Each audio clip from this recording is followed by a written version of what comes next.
Hi, everyone. Thank you for tuning in to Breaking Barriers with Art. I am your host, Jocelyn. I usually have my shows on Wednesdays during the lunch hour. It's been a couple weeks, but here I am. Usually I try and cover the visual arts and theater arts and whatever else anyone is really passionate about, little unique things. I have actually had a clown here before, which was awesome. Rita, bumping Rita the clown, and I just loved hearing her story and her background.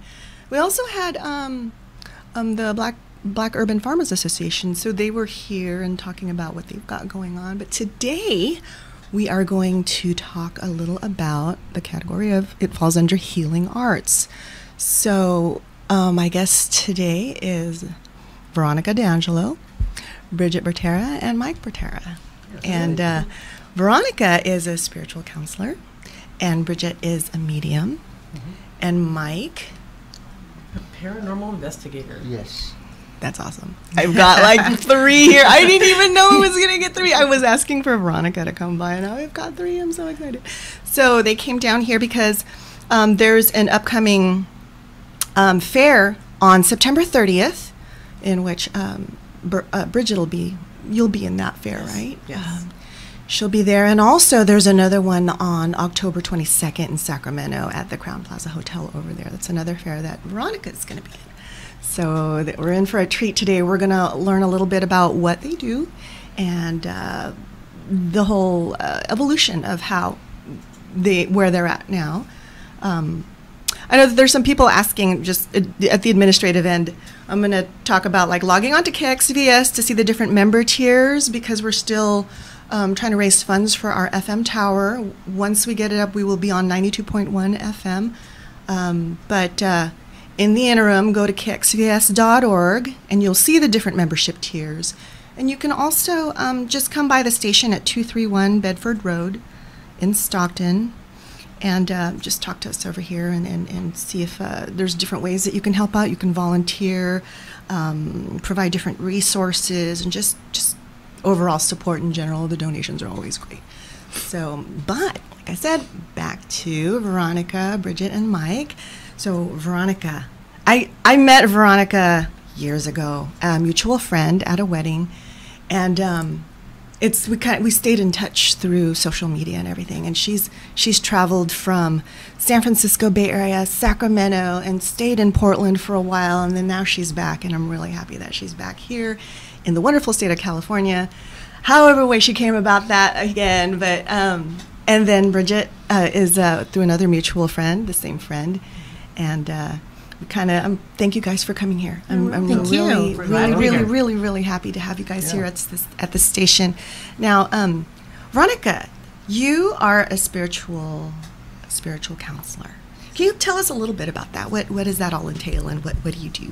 I think it has a lot to do with doing readings, and it's not just about readings, because I notice that sometimes when people, ask you to sit down with them, and they think that they're going to get just a tarot reading, but really, I think it's listening to what they have to say. Sometimes they're having a spiritual issue, whether it's actually with spirits or some kind of problem that they're coming upon in their life, love, career. Some kind of balance that they're looking for, and it can kind of bring a spiritual issue to say, basically. When there's like that kind of in your life, you have to have that balance, and you can actually feel like you're either really tired or you're really stressed, and something's just not right. And a lot of times, that's what spiritual counselors do, is they try and find out and figure out what the heck is it, what's going on, and what can we do to help, right? So you're going to be at the October 22nd fair. I'll be at both fairs, the Stockton and the October 22nd. Yeah. Nice. My mom will be doing the seances or message circles for both fairs. One, I will be doing spiritual counseling in October in Sacramento. And then in September, I'll be doing more of my documentary and working on that, because it's really hard to focus and, get up out of my chair and walk around and talk to the vendors. So I kind of, try to split my time. It's really nice to make money and be able to fund the documentary. Oh, heck yeah. Yeah. But at the same time, time, I, kind of try to split my time by being the photographer and being the videographer, and also, working on, making the money.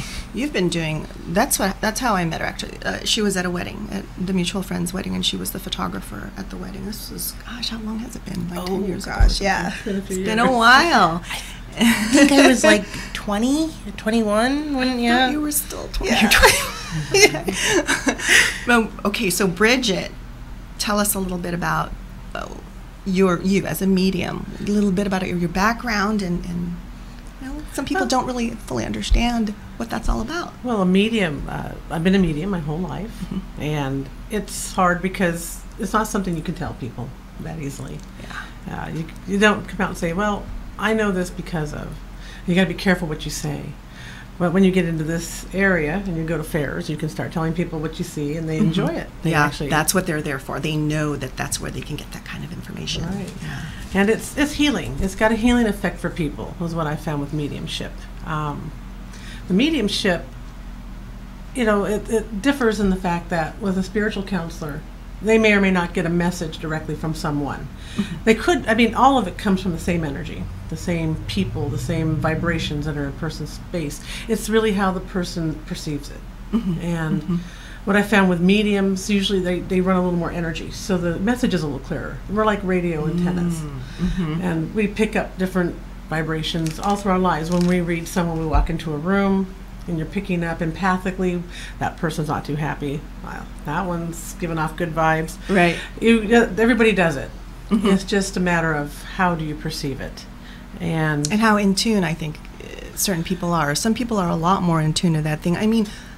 I understand that children, it seems like the veil is far more thinned with children. Right. And they're a lot more in tune. But then as we grow up, we kind of just tune that stuff out and just like, no, let's, especially nowadays, we've got our tablets and the internet and everything else that just kind of interferes. Yeah, big time interferes with that being in tune. But children are always so receptive to that. They don't have all the blocks, all the perceptions, all the social, that's not good, don't do that, don't say those things. That too. We can't, whatever's taboo, we shouldn't, bring that up at the dinner table or whatever. But yeah, that's what happens after, the evolution. Once we become an adult, we kind of have to, we kind of close that part of us, or we block certain stuff out in that sense. I had a ton of shocking things to say, apparently, to my mom when I was younger. There was a relative, my great-grandfather apparently spoke to me when I was small, and I would tell relatives things about where things were hidden. I don't remember any of this. Nice. I had an uncle who came out with my grandfather had gotten a ring. It's a long story. And my uncle had worn it out one day, and I think she's 3, and she says to him, "That's my great-grandfather's ring, and he wants me to have that." That ring disappeared. Okay. He put it back in the box. He never wore it again. I said, no, he doesn't. So what was it like for Veronica? What was it like for you as a child? You had me read something off of your blog. Can you tell us a little bit about that story? That was kind of cool, actually. She's a writer, too, so she's got a lot of information. I love it. Writer, journalist, documentarian. Oh, my gosh. Yeah. I grew up in the coroner's office with my mom. My mom was the coroner's investigator. And I was challenged to write a 1,000-word personal essay recently, which I recently published. 1,000 words shouldn't be that difficult. It's harder to pull myself back than anything. Right. Oh, it's limited to 1,000 words. Limited. Oh, yeah. Wow. Okay, now that's going to be hard. So, I grew up in the coroner's office, and they said, "Oh, write about something powerful that affected you." And I said, I feel like, growing up in that atmosphere really affected the way I see death and see life and see, the way I live altogether. Because I was actually saying to someone, I'm not really worried about my mortality. Because, you see those things and you start to feel comfortable with the idea. And, nobody wants to die. But, you feel comfortable with the idea of mortality because it's coming. It's coming. Yeah. It's inevitable. Yeah. But I had some amazing... Live your life. Make your life as awesome as it as that you can make it while you're here. Yeah. Yeah. So. But yeah, I had some amazing experiences. We played all sorts of pranks on each other in the coroner's office. It consisted of things like crawling under the table when there was a body on the table and moaning, scaring the investigators. I was a little kid. How old were you? Oh, I must have been about 10. Okay, wait. So that's your mom. Mm-hmm. Do you think this sense runs in the family? It does. Okay, It does. because I think somewhere along the line in my family too, there's some of that going on where I can kind of sense things, but I'm like, nah. You know, there was one time where I walked into one of the houses here on Baker Street. Now, that's the older, I think, Magnolia district. And I thought the house was awesome and it was for sale. I walked in and I was walking down into the basement, and all of a sudden there was just this, like, a jolt, kind of like a feeling of, you know, you're at the top of the roller coaster and you go down, and just that, I guess it's just like the G-force, I don't know, whatever. And then I later come to find out that the house was owned by a doctor where he had his practice there, and of course, you know, people came and went, you know, babies were born and people passed away there. Mm-hmm. So it could just be that energy or whatever. You know, I just couldn't understand it at the time, but I know that in older houses sometimes I do feel a little bit of a something. I don't know what. Yeah. You feel a little bit of them. I kind of, yeah. For you, I'm sure it's a little bit more intense, but I just kind of like, no, I don't think about that right now. But Bridget, what about you growing up? What, as a child, I mean, were you a lot more sensitive than the other children? You know, it's not something that I exposed. My dad had it really strong. Mm-hmm. So I told him I was doing one thing, and said, "No, you weren't. You were doing something else." No, Dad, I wasn't. So it'd be a lot of back and forth. Yes, you were. Yeah. So we had. I believe it came more through the Irish side of my family, but it was something that they kind of accepted. So my mom. That wasn't until they went back east at 9/11. I said, don't go. It's not going to be a good trip. She said, oh, what, do you think we're going to die? I said, no, it's just not going to be a good trip. Mm-hmm. And they went to go see all the monuments back east. They got to see the back of them. But after that trip, she says, now she checks with me. Is this a good time to go or not? Yeah. So it's one of those things where even when they know it's happening in the family, or they know you have it, and even if they have it, it gets kind of mundane. You just kind of roll with it. He's learned to live with it over the years. Mike, tell us a little bit about your background on this. I haven't even had a chance to get to you yet. You've been quiet over there. Sometimes just being an investigator is what I am, and in history is just by listening. Listening to what goes on around me, to what I see, what I do. I've learned a lot. Bridget and I work as a great team, also as private investigators. We do solve crimes. We assist in finding missing persons. We also assist with paranormal investigations. People are having problems in their homes, and strange things happening. They'd be sitting at their watching their television, all of a sudden there's a big old flash across the TV. It's not the TV station. It in fact is an image, and an image comes up. Sometimes also you get other things that happen that is unexplainable to them, and the people panic. And one thing, advantages is that both Bridget and I are both licensed private investigators now. We both have former law enforcement backgrounds. She was locally, I was federal. And we have been advising. I also have been surprised as a child that I had certain healing powers, and powers I really didn't discover until I was a fireman, and became one of the first paramedics in California also. And first time everything, there was a boy that was choking, and we arrived at the scene, and I said, well, he's dead. He was pronounced dead. I walked over and just basically placed my hands on him, and he came back. And Mother started choking, and Mother couldn't believe it. Neither could Dad. And then next thing that happened is I did a couple of things like that, and then from that it also went to the point that I responded to an accident scene on the freeway.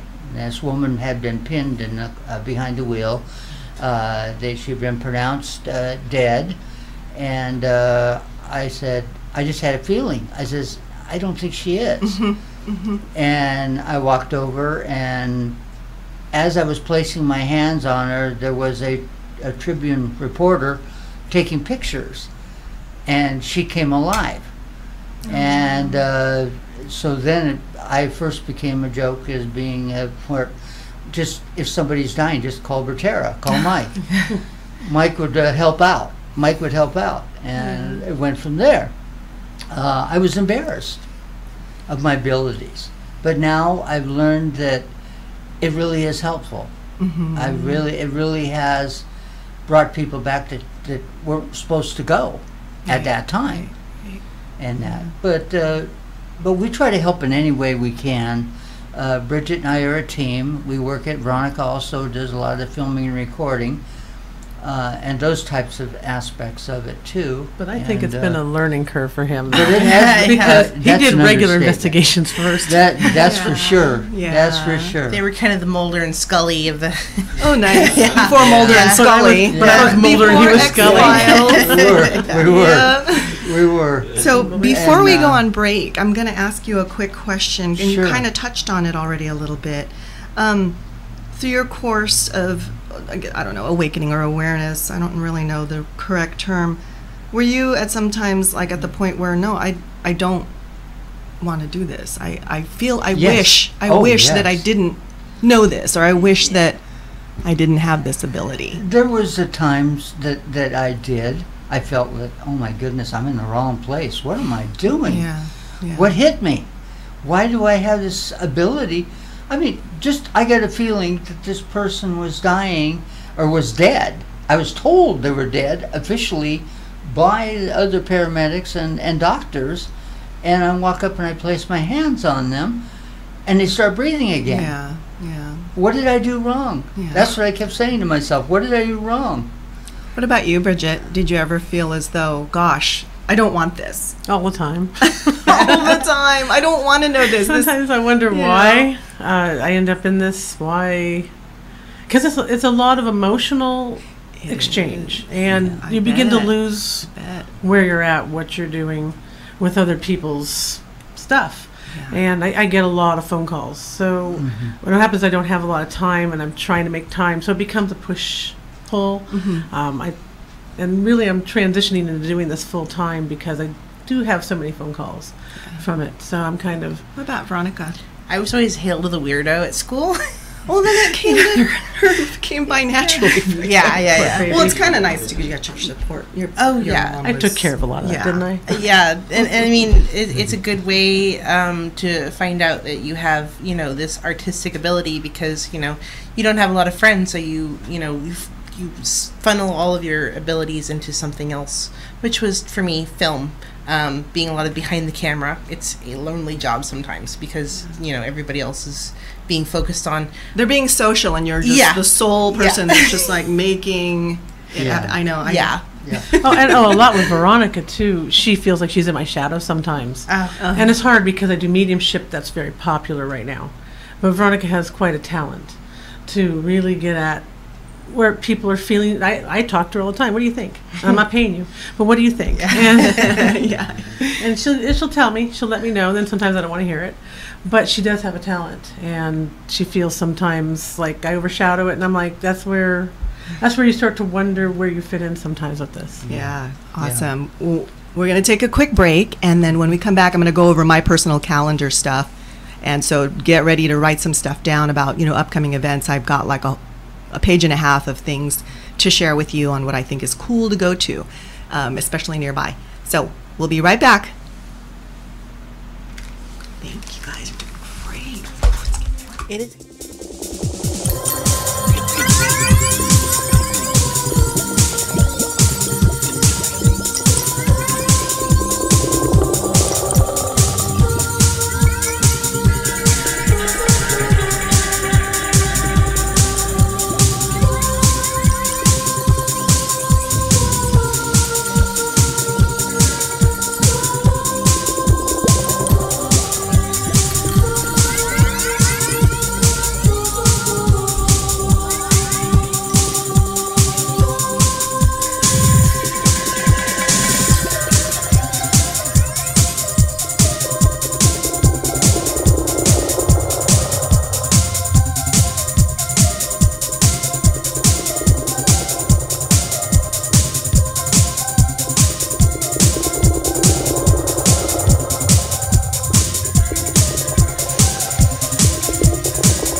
All right, welcome back to Breaking Barriers with Art. I'm your host, Jocelyn, and today we're covering healing arts with Veronica DeAngelo. She's a spiritual counselor. Bridget Bertera, she is a medium, and a paranormal investigator, Mike Bertera. So it's been a jam-packed show full of information. Oh my goodness, it's awesome. Oh, I'm going to go over my personal calendar real quick with what's going on in the next week. So tomorrow, there's a free watercolor workshop. They're covering landscapes at Jagged Lines of Imagination Academy. That's from 4:30 to 6:30. It's a free workshop supported by the Stockton Arts Commission. All the materials are provided, but space is limited, so you need to make your reservations now. Phone number is 209-382-7848. I'm going to go over these really quick. You can always rewind on YouTube. On Friday, September 15th, it's Parking Day in downtown Stockton. It's hosted by Third City Coalition, Joaquin Bike Coalition, Good Stock Productions, Downtown Stockton Alliance. It's from 8 a.m. to 5 p.m. on Friday in beautiful downtown Stockton.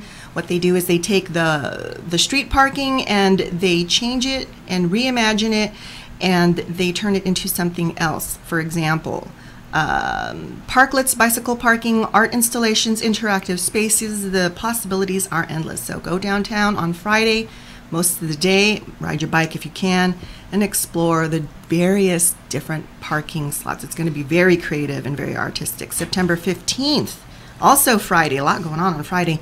The Egyptian Festival, it's in Ripon. It's hosted by the St. Mark Coptic Orthodox Church, located at 315 Orange Avenue in Ripon.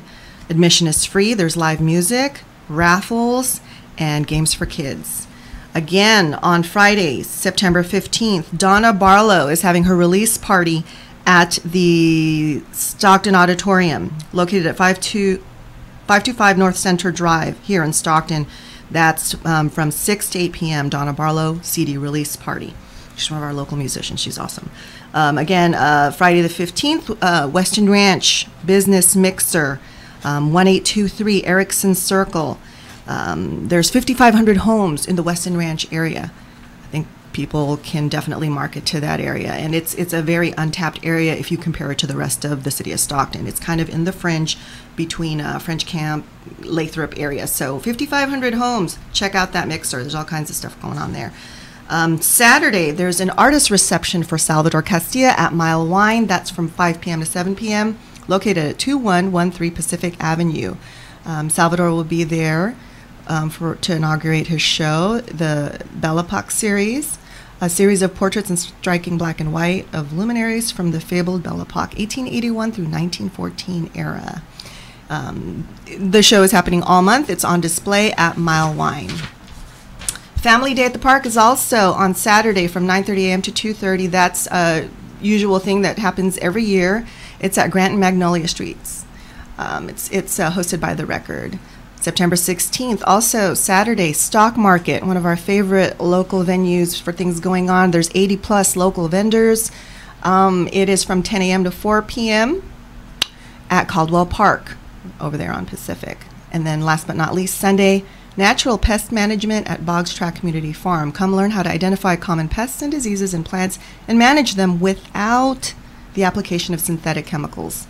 That is again Sunday, 11:30 a.m. to 1:30 p.m. at Puentes 466 South Ventura here in Stockton. So that's a little bit about what's going on my calendar. But we've got some, these ladies have some other things going on their calendars. We're going to see Bridget on September 30th here at Unity Church. Unity Church is located on March Lane, I believe. Yeah. It is 2027 March Lane, September 30th from 10 a.m. to 6 p.m. And both of them will be at that New Earth Expo Holistic Fair. New Earth Holistic Fair. And then October 22nd, 10 a.m. to 6 p.m. at the Halloween Psychic and Healing Arts Fair at Crowne Plaza in Sacramento. So all that covered everything. Just wanted to make sure that everybody was aware that there's a lot going on here. I know that there's some people that say, oh, there's nothing going on in Stockton. There is a lot. I actually just curated that whole entire calendar off of another one. Those happen to be my favorites. So, so last night, Veronica and I were talking about the the surge of spirituality back in the 90s, I think it was. And it's not so much, I think it's kind of tapering off now, isn't it? Yeah, and I'm actually, that's the subject of a piece I'm working on. Basically, in the 90s, everybody was so carefree, and not that I remember it very much, right? Yeah. When you're like one. Yeah.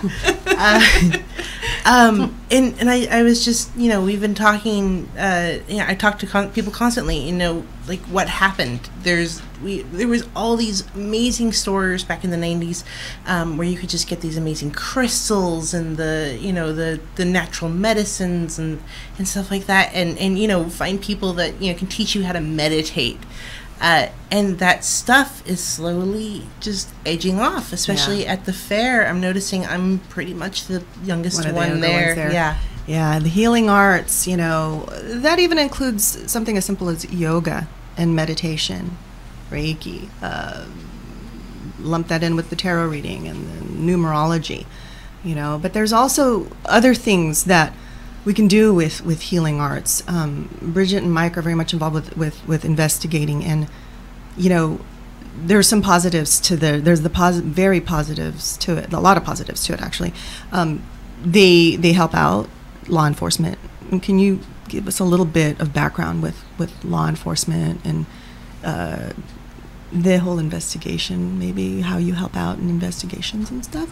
Well, we look for missing persons sometimes. Yeah. And then we were starting to get involved with the Innocence projects. Not directly. We've helped other people that have had cases that they're working on to get them to them. Mm-hmm. And the idea is to help direct them in ways, look at the people actually around the case who might hinder it.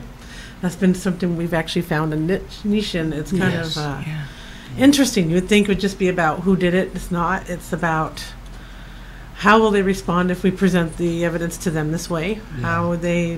What more do we need in evidence? And luckily, we have a varied background, we can tell them what to research public records-wise, what to look at in an autopsy report, what's important, what's not, so they can sort of streamline things.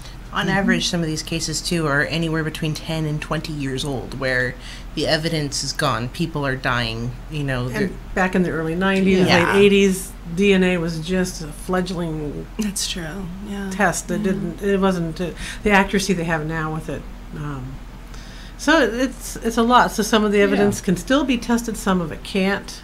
Right. Some of it's really knowing where to look and how to talk to people, how to elicit information from people. Yeah. And it's actually very valuable. We didn't realize until we started getting involved with it. So that's great. I've got some questions coming in from some friends. Well, this one's from Richie. He's got some questions for Bridget. What's the scariest experience you've had as a medium? Ooh. The live people. They can be kind of funny about it. You don't know how people are going to respond. But it's never been really scary. Actually, the mediumship takes the scare out of it for me. Whereas I've had entities and energies come up and cause noises, more like a poltergeist. But then I stop and I have to really pay attention and listen. And the mediumship actually calms it down, kind of turns the light on them, and says, "Oh, you little bugger." They're looking for attention. Yeah, they're looking for attention. They want to be heard, and a lot of it. Sometimes it's nasty energies you don't want, and it's like, let's just get that thing out of here. So I mean, the mediumship isn't scary in itself. As far as the scary, have you experienced experiences with it? Scary? No. I mean, it's like talking to a normal person. Like you can come upon someone who's just crazy, or weird, and Well, I've had some strange places we've gone into, and I've tried to read them, and they don't want to be read. A lot of anger. The hand on the car.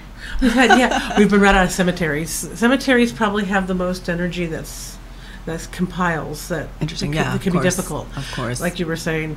Yeah. You get that. Well, probably time to go. Well, which brings me to another question that Jason had, one of my other friends. He's like, has any of those entities actually latched on and possibly followed? Not. I've had a little bit of that. Yeah. A little bit. San Francisco morgue when I worked there. I would get sometimes some things that would come through. That's an older morgue that's got some things there.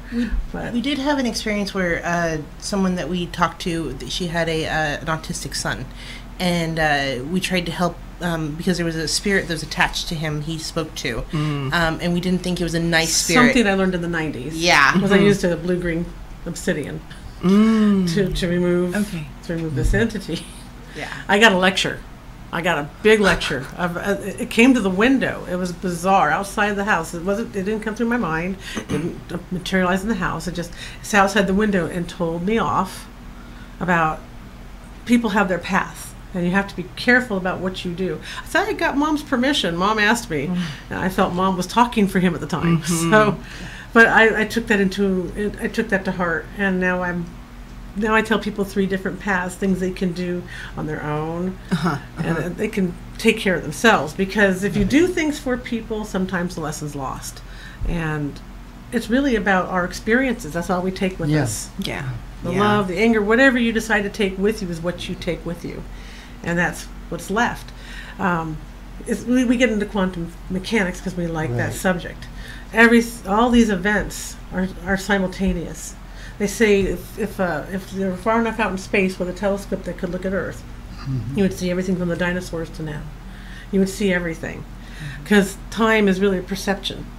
So every possibility that could happen has already happened. It does happen. That's really how I believe we see these people. They don't stop existing. They're here in our they're space. here. And they talk to us. There's layers, it seems like. And the second, the second you think of them, they're different realities. Yeah. So. Wow.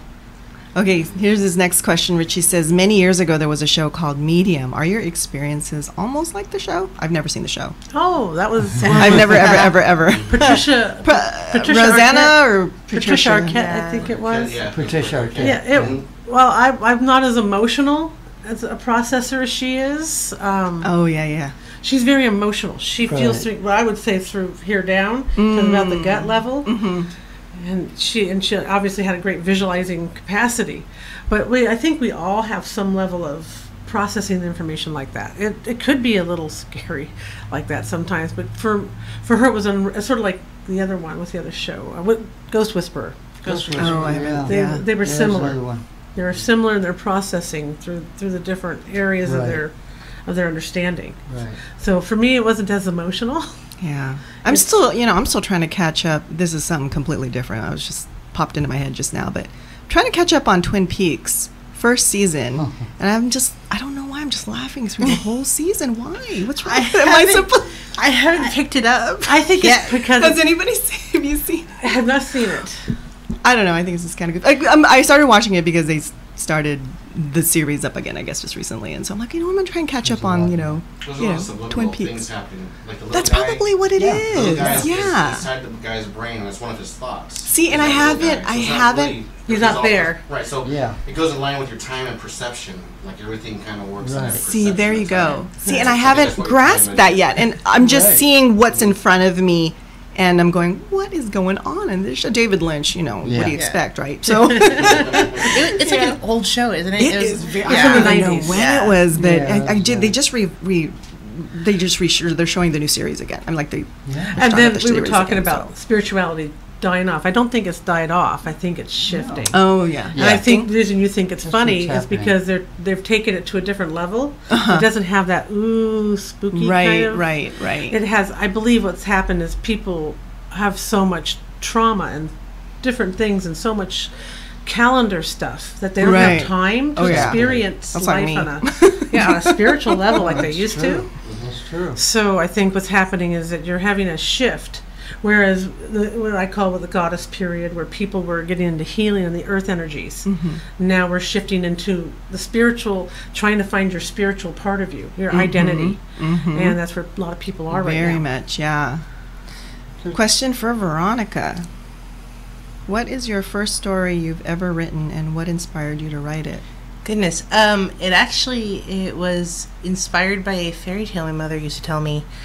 She made up stories before I went to bed every night. and she called them the Princess Veronica Adventures. So cute.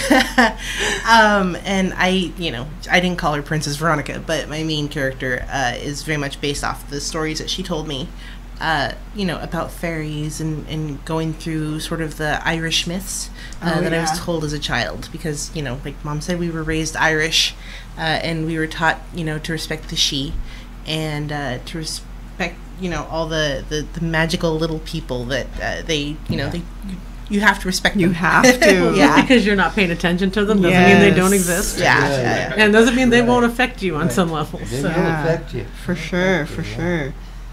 And then one last question for Veronica from Richie. Who are your favorite writers and why? I would say my absolute favorite writer is, and it's more directors. I went to film school, so writer-directors, Sam Raimi, Joss Whedon, Baz Luhrmann. Yes, those are my favorites too. Yeah. Joss Whedon. But love them. J.K. Rowling, I think, really inspired me to be an actual writer. Yeah, I wasn't reading the books fast enough to her. Oh yeah. Started out when she was 5, I think. And I think by the time we got to the fourth book, I didn't even read the 4th book. She did. And that was it. She was off and running. So. I taught myself to read. It just wasn't fast enough for me. J.K. Rowling is pretty fabulous. That's pretty good at 5? I was about or thereabouts 6, 7 or 8, 6 or 7. seven. That 4th book. That's came like out. my daughter. Yeah. They J.K. Rowling and Lemony Snicket series and just all that. Yep, done with it like in a week or in just a couple of days. It seems like so.